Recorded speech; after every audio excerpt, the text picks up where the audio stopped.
Kapuso, voters turnout sa probinsya ng Iloilo nang mataas, sunod sa provincial COMELEC.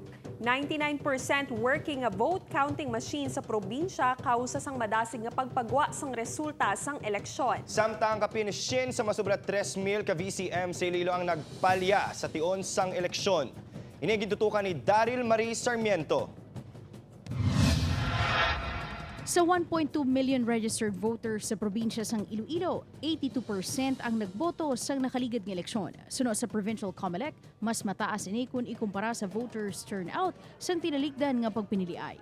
I think voters were more interested to vote in election than in previous elections. Medyo madako na siya. Actually, that's an average election. Usually, ang mga in the 70s percentage, why ng mga higher turnout ng election, mga 90, medyo talag sa ako, or it never occurs. So, mga 80%, 85, mga 82, na okay na siya. Sunod pa kay Ananoria, ang nabilin nga porsyento amo ang wala nagpakigbahin sa pagpiniliay, magluwas pa sa iban nga nagtaliwan na, apang wala na update kag nalakip gihapon ang ngalan sa listahan.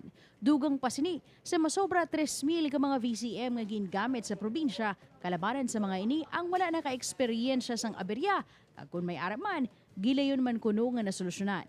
Ini man ang rason kung nga madasig ang canvassing kag na proklamar gilayon ang mga nagdaog nga kandidato. Most people have alasig-dasig siyang result. It's because ang VCMs na almost 99% functional by the time mag-transmit. So if you add that sa bilog ng Pilipinas, dasig mo din ang resulta. Upod kay Hans Desierto, Daryl Marie Sarmiento, One Western Visayas.